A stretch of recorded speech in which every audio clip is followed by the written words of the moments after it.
네.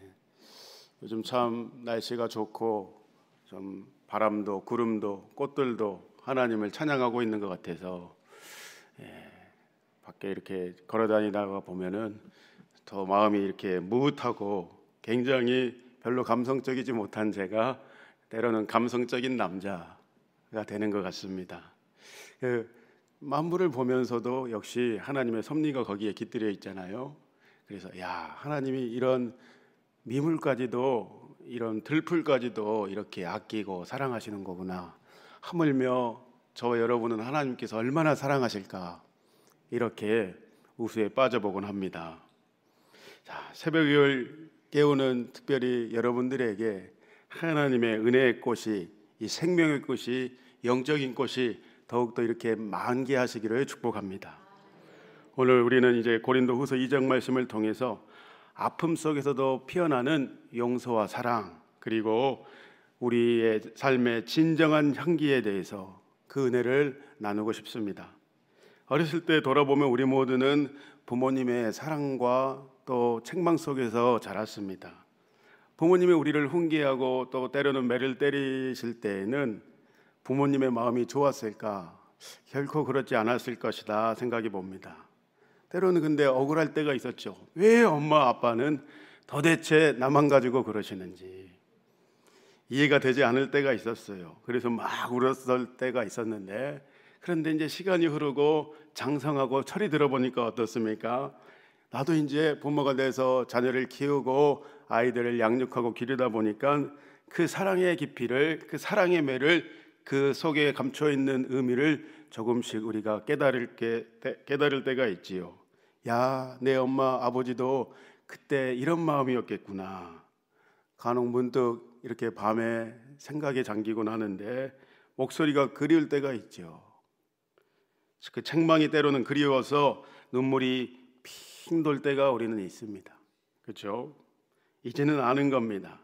그 책망은 내가 너를 사랑한다는 그 책망과 매여, 그 책망은 너를 포기하지 않겠다는 그 마음이었고, 여전히 나는 너를 믿는다, 네가 정말 잘 되기를 원한다 라는 그 사랑 그 자체였던 것입니다. 히브리서 12장 말씀에 우리가 잘 아는 말씀인 주께서 그 사랑하는 자를 징계하시고 그가 받아들이는 자들마다 아들마다 채찍질하신다 기록되어 있습니다. 사도 바울의 오늘 본문에 눈물 섞인 편지를 쓰고 있는데 바로 그 하나님의 사랑, 그 사랑을 꼭 닮은 것 같습니다. 고린도 교회는 어떤 교회였습니까? 여러분들이 잘 아시지만 하나님의 은혜가 너무 넘치는 교회였어요. 그래서 은사가 막 풀어지고 그런데 많은 문제가 있었죠. 은사가 풀어진과 동시에 은사가 절대되지 않아가지고 교회에 분란이 있었고 분파가 생겼고 음행 문제가 있었고, 또 바울의 그 사도권을 인정하지 않고 오히려 대적하는 사람들이 있었어요. 그래서 파당이 일어났죠. 바울은 그 고린도 교회에 분쟁이 있다는 소식을 듣고 영적인 아들인 디모데를 파견했습니다. 그런데 시간이 지나고 그 분쟁이 잦아들고 이제 해결된 줄 알았는데 아직도 그 분쟁이 계속되고 있다라는 그 이야기를 듣고 에베소에서 사역하던 바울은 직접 고린도 교회를 방문해서 그 문제를 해결하기도 했습니다. 사랑과 권면을 통해 가지고 문제들을 바로 잡았어요. 그런데 또 세월이 지나고 보니까 아직도 바울의 귀에 좋은 이야기가 들려야 하는데, 아름다운 사랑의 소식이 들려야 하는데 고린도 교회의 여러 문제들로 인해서 힘들어하는 지체들이 교회가 든든히 세워져 가지 않고 힘들다, 이런 이야기들이 들렸던 것입니다. 주로 학자들은 이야기하기를 역시 바울의 사도권 문제를 가지고 대적하는 자들이 있었다. 교회가 그래서 아직도 힘들다, 이렇게. 그래서 이제 바울은 직접 방문을 하고 싶어 했지만 그렇게 하지 않고 인내하면서 오늘 소위 말하는 본문의 2장에 눈물의 편지를 씁니다. 그러니까 말씀으로 열과 성을 다해서 교회를 세우려고 계자가 성도들을 그렇게 훈계하면서 양육을 잘 했는데, 그런데 성도들 안에는 아직도 아무런 내적인 변화가 없는 거예요. 변화가 없어요. 그럴 때 목자들은 굉장히 힘이 빠지고 허탈합니다. 바울도 그랬던 것입니다. 오늘 본문을 보면 근심케 하는 자가 회개하고 돌이키기를 간절히 원하면서 편지로 권면을 하는 것입니다. 그러니까 바울의 성질이 보통이 아니었던 사람 아니지 않습니까? 굉장히 날카롭고 소위 말하는 좀 센 사람이었는데, 성질 같아서는 바로 찾아가 가지고 따지고 싶고 바로 잡을 수도 있지만 그들에게 그렇게 하지 않고 편지로 그들에게 회개할 기회를 주기 위해서 눈물로 이렇게 권면을 하고 있는 모습이 오늘 본문의 내용입니다. 본문 1절에 보면은 이렇게 이야기해요. 내가 다시는 너희에게 근심 중에 나아가지 않기로 나는 결심하고 결심했다. 자녀를 위한 훈계를 하고 나면 어떻습니까? 부모의 마음이 좋습니까? 절대 좋지 않지요. 뒤에 가서는 눈물을 흘리죠. 마음이 하루 종일 좋지 않지요. 바울도 그랬던 것입니다. 그 편지는 때로는 책망의 말로 가득했지만은 바울의 진심은 단 하나였던 것입니다. 단 하나. 본문의 4절 말씀을 우리 다 같이 읽어보겠습니다. 내가 마음에 큰 눌림과 걱정이 있어 많은 눈물로 너희에게 써노니 이는 너희로 근심하게 하려 하는 것이 아니요 도리어 내가 너희를 향하여 넘치는 사랑이 있음을 너희로 알게 하려 함이라. 그러니까 바울은 사랑하는 성도들을 어쩔 수 없이 책망하고 징계하면서 바울의 마음은 찢어질 듯이 아팠고 근심했던 것입니다. 마치 상처를 도려내야 새살이 돋고 시든 꽃잎이나 썩어버린 그런 것들이 있으면 그것을 떼어내야 건강하게 거기에 새살이 돋고 새 순이 돋는 것처럼, 그래서 아름다운 한 송이 꽃이 만발하게 되는 것처럼 한 인생도 한 영혼도 하나님 앞에서 회개할 기회를 주고 권면하고 사랑으로 이끌어줘야 그 영혼이 하나님 앞에서 바르게 성장할 수 있고 바른 신앙생활을 할 수 있다라는 것입니다. 진정한 사랑입니다. 진정한 사랑은 우리가 이야기해요. 우린 사랑해야 되지 않냐. 그래서 얼렁뚱땅 대충 넘어가고 그냥 그렇게 하는 것, 그것이 때로는 그 사람을 망칠 수가 있다라는 것입니다. 때로는 눈물로, 때로는 아픔을 감수하면서 바울은 진실을 말해주고 성도들을 그렇게 권면했습니다. 사랑하기 때문에 바울은 근심했고 사랑하기 때문에 책망할 수 있는 용기를 가졌던 것입니다. 오늘 우리에게도 때로는 그런 용기가 진짜로 필요한 것입니다. 이것이 바로 성경에서 말하는 살리는 근심이요 생명을 위한 사랑의 권면입니다. 바울의 근심은 단순히 고린도 교회 그 자체에만 머물지 않았어요.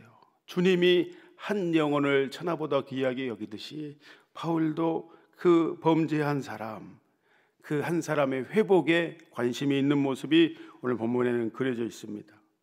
고린도 전서에서 바울은 교회를 어지럽게 하는 사람들을 가만히 내두지 말고 징계해야 된다라고 명령했지만, 이제 그 징계가 너무 오래되거나 계속해서 그것만을 성도들이 교회 안에서 회자할 경우에 그 사람이 낙심되고 완전히 그리스도께 이렇게 떨어져 나갈까, 생명을 잃어버릴까 바울은 염려했던 것입니다. 그래서 바울은 본문 7절 말씀에 이렇게 이야기합니다. 우리 다 같이 읽어봅니다. 시작.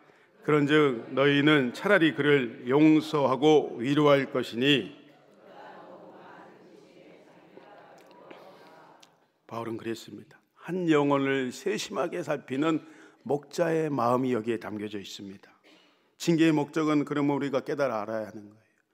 징계는 사람을 정죄하고 판단해서 숨도 못 쉬게 하는 것이 아니라 회개를 통해서 다시 공동체 안으로 들어오게 하고 우리와 함께하게 하는 것, 회복시키는 것, 이것이 성경적인 의미의 징계가 되겠습니다.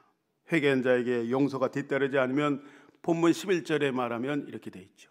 사탄이 그 영혼과 공동체의 틈을 타게 해서 다 망하게 되어진다라는 것입니다. 우린 여기서 중요한 질문을 할 수 있어요. 용서는 그러면 상대방이 회개했을 때만 하는 것인가? 아니면 무조건적으로 덮어놓고 용서해줘야 하는가? 성경은 우리에게 가르쳐주고 있어요. 용서에 대한 세 가지 측면을 잠깐 나누고 싶은데, 첫 번째, 회개가 전제된 용서입니다. 성경적인 의미의 용서이죠. 이렇게 용서하면 서로 관계가 다시 회복되고 관계의 회복의 꽃이 피어나게 되어집니다. 예수님께서 이렇게 말씀하셨어요. 누가복음 17장 3절과 4절의 말씀입니다. 이 말씀도 우리 다 같이 읽습니다. 너희는 스스로 조심하라. 만일 내 형제가 죄를 범하거든 경고하고 회개하거든 용서하라. 만일 하루 7번이라도 내게 죄를 짓고 7번 내게 돌아와 회개하노라 하거든 너는 용서하라 하시더라. 아멘. 이 말씀처럼 어떻습니까? 상한 관계가 온전히 회복되기를 위한 용서에는 반드시 먼저 뭐가 선행돼야 된다? 회개가 선행되고 동반돼야 된다라는 주님의 가르침, 분명한 원칙이 있습니다. 무조건적으로 다 괜찮다, 좋다, 좋아 하는 것은 성경적인 용서가 아니라는 거예요. 그런데 문제는 이거죠.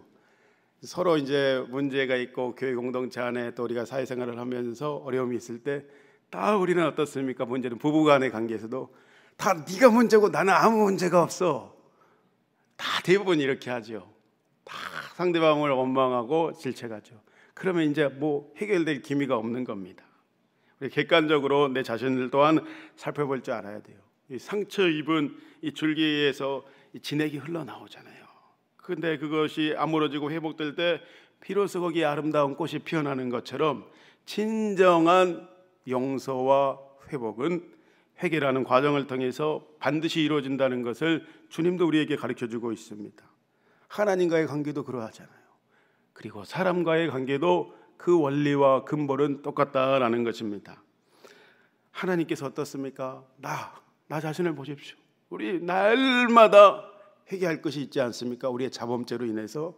그래서 수만 번 주님이 우리를 매일매일 회개할 때마다 주님이 우리를 용서해 주십니까? 안 해주십니까? 너그럽게 용서해 주십니다. 그래서 우리는 사탄에게 정죄당하지 아니하고 참소도 행해서 눌려서 살지 아니하고 오늘도 우리는 하루하루를 기쁨을 가지고 감사를 가지고 하나님을 경외하면서 숨쉬고 살아가게 되어집니다. 우리는 어떻습니까? 우리는 1만 달란트 탕감받은 자임을 오늘도 그 놀라운 용서받은 자임을 오늘도 기억하시기를 축복합니다. 둘째, 용서는 누구를 위해서 하는 것이다? 역시 내 자신을 위해서 해라. 너 자신을 위해서 용서해야 한다라고 성경에는 말해주고 있어요.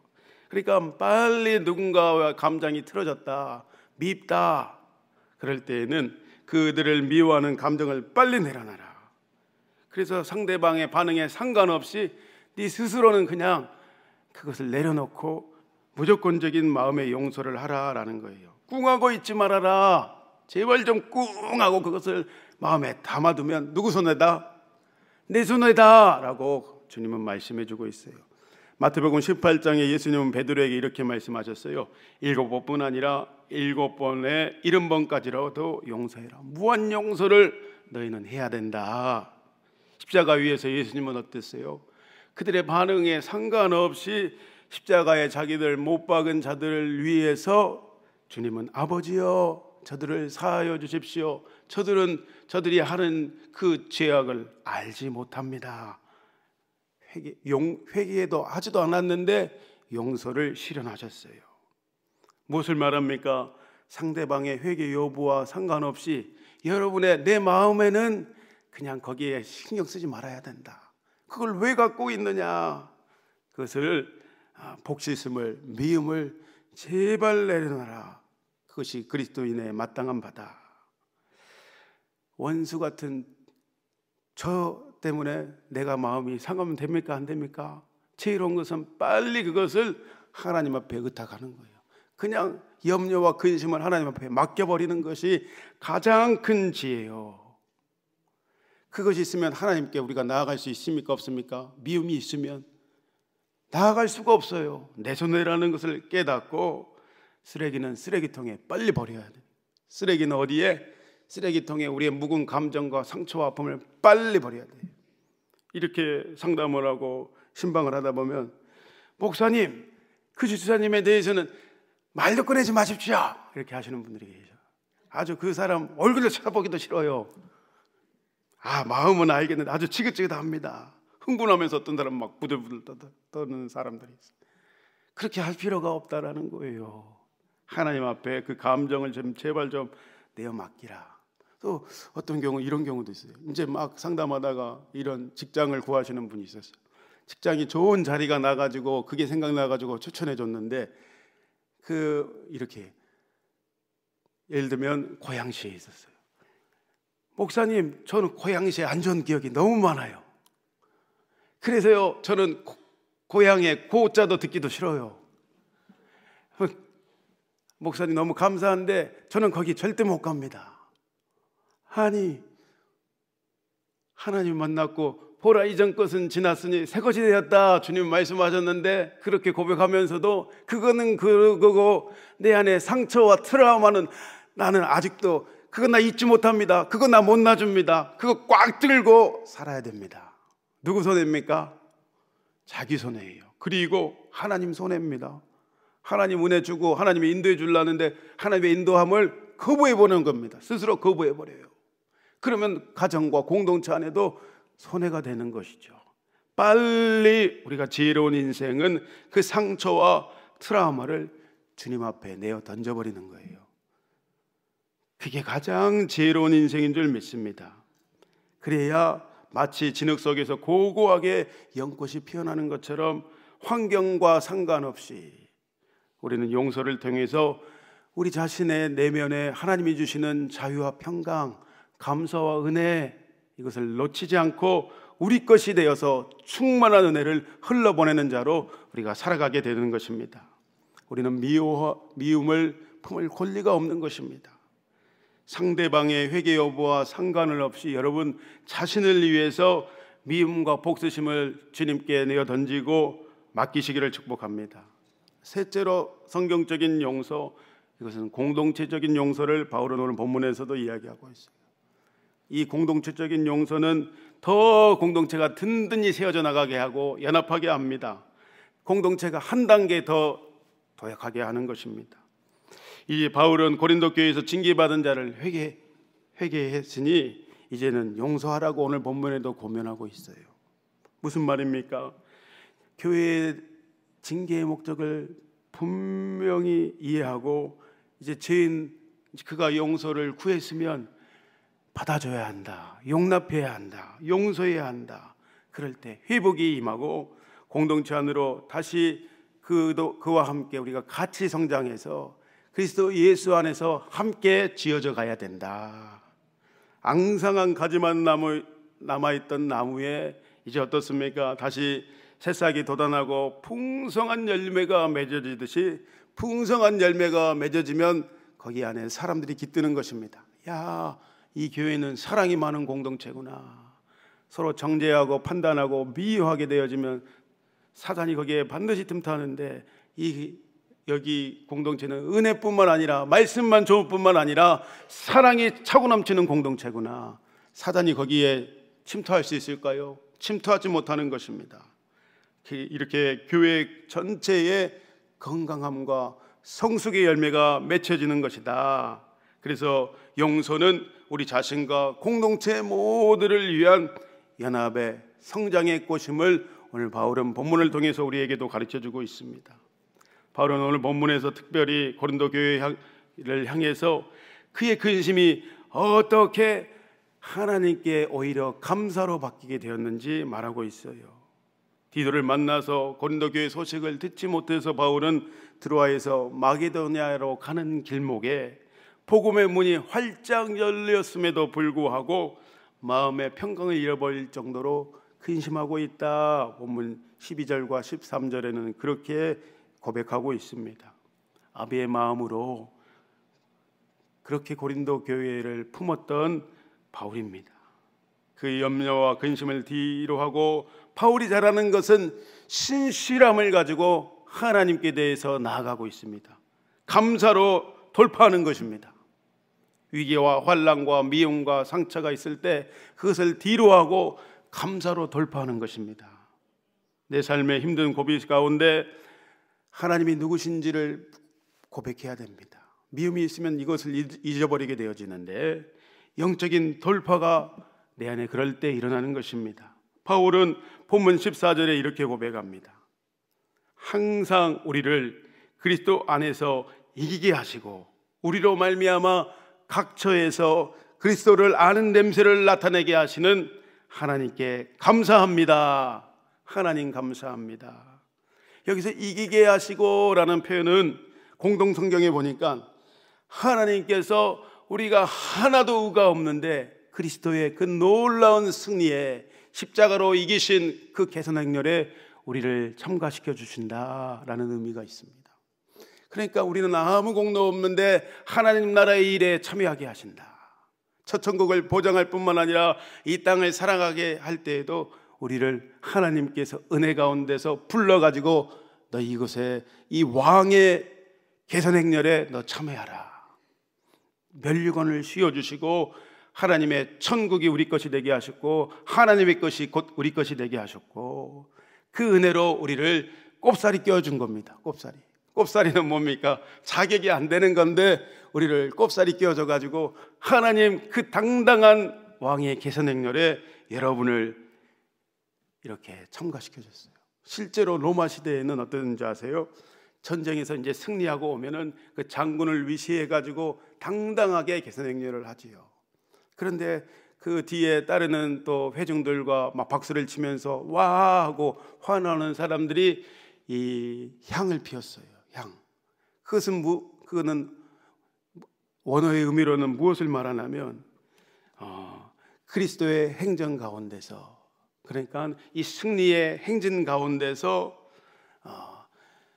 희생 제물, 희생의 이 향기를 피웠다라는 것을 이야기하고 있습니다. 그리스도의 희생이 우리를 위해 물값이 쏟으시고 용서하신 희생이 바로 우리 것이 되었고, 우리도 삶의 족적을 남기면서 용서하지 못하는 자를 용납하고 용서하고 그 희생의 대가로 말미암아 생명의 역사가 우리의 삶 속에서도 오늘도 계속되어지는 것이다 라는 것을 깨닫게 해주고 있습니다. 여러분, 승리의 개선 행진 가운데 하나님이 여러분을 끼워주셨습니다. 그러면 우리는 어떻습니까? 모든 아픔과 슬픔을 뒤로하고 오늘도 주님과 동행하면서 하나님 나라를 위해서 전진해야 될 줄 믿습니다. 뒤로 돌아볼 틈이 없어요. 머문 그런 상처와 아픔에 묶여가지고, 그런 트라우마에 묶여가지고 우리는 머물러 있어서는 결코 되지 않는 것입니다. 사단이 좋아. 그러나 우리는 하나님의 무엇을 기뻐하시는가, 하나님의 뜻이 무엇인가, 그것을 분별했으면 모든 것을 뒤로하고 하나님 나라를 위해서 삶의 오늘도 한 걸음을 내디딜 때 하나님이 그곳에 역사하실 줄 믿습니다. 반드시 그렇습니다. 우리는 어떻습니까? 복음을 살아내는 증인들로 우리를 부르셨습니다. 그러면 우리는 삶으로, 태도로, 우리의 존재 자체로 오늘도 그리스도의 향기라, 오늘 너희 각처에 그리스도라는 냄새를 품어야 된다. 이렇게 여러분들 삶 속에서 사망의 냄새를 풍기고 있습니까? 각 사람마다 각 집마다 가보면 독특한 냄새가 있는데 여러분은 그리스도의 향기를, 그리스도의 냄새를, 곧 생명의 냄새를, 생명의 향기를 품고 있는지 오늘 나를 비춰보면서 오늘 하루의 삶 속에서도 반드시 그리스도의 향기가 내 안에서부터 흘러나가기를, 그리스도의 거룩한 그 은혜만이 내 삶 속에서 온전히 역동하기를 주의 이름으로 기도하며 또 그렇게 갈망할 때에 하나님의 은혜가 여러분을 사로잡기를 축복합니다. 오늘도 그렇게 주님 앞에 복음에 대한 순종과 헌신으로 살아가시는 한날 되시기를 주의 이름으로 축복합니다. 우리 말씀을 붙들고 기도합시다. 하나님, 진정한 용서가 내 안에 온전히 체화되게 하여 주십시오. 그리스도의 향기를 바라는 일상 되게 하여 주십시오. 이제 얼마 남지 않은 6.3 대통령 선거를 위해서 우리 주여 한번 외치고 기도합니다. 주여, 하나님, 나를 어떻게 사랑하셨고 나의 수많은 죄를 어떻게 용서해 주셨습니까? 친히 십자가에 달려 찢기시고 물겁이 쏟으신 그 용서와 사랑으로 인해서 오늘 나는 살아가는 자가 되었습니다. 그 사랑과 그 은혜 없이는 살 수 없사오니 하나님, 혹시 내 안에 사람을 미워하는 감정들, 묵은 상처와 쓴뿌리들 있습니까?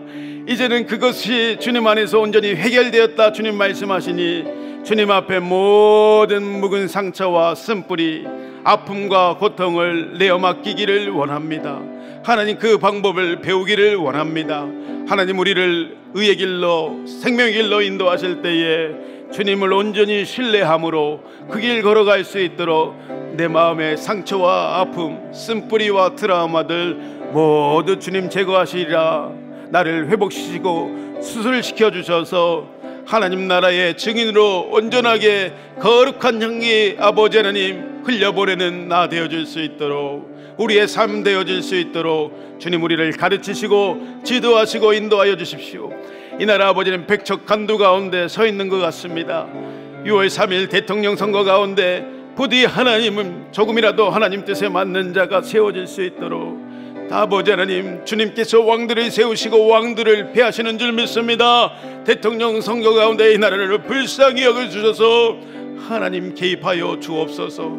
하나님, 세울 만한 자, 좀 더 하나님 정의와 공의, 하나님의 뜻에 맞는 자를 세워주셔서 이 나라 아버지는 복음의 국가, 아버지 하나님 남과 북의 복음 통일과 열방을 구원하는 제사장의 나라로 쓰임받을 수 있도록 촛대를 옮기지 마시고 불쌍히 여기시고 함께하여 주옵소서. 하나님, 그렇습니다. 하나님의 자비와 긍휼이 오늘 우리를 살게 합니다. 하나님의 그 용서와 사랑이 하나님 오늘도 우리를 호흡하게 하시니 주님 앞에 모든 것 의탁하며 믿음으로 살게 하여 주옵소서. 감사하며 예수님의 이름으로 기도합니다. 아멘. 주여, 주여, 주여. 하나님 감사합니다. 오늘도 아버지 하나님 새벽에 기도하는 귀한 하나님, 하나님의 자녀들의 심령에 그리스도의 향기, 그리스도의 거룩한 아버지 하나님 향기가 온전히 안에서부터 충만하여 주님 아버지 하나님 그 향기를, 그 사랑을 흘려보내는 복된 아버지 하나님 복음의 증인들로 주님 더욱더 만나주시고 사용하여 주옵소서.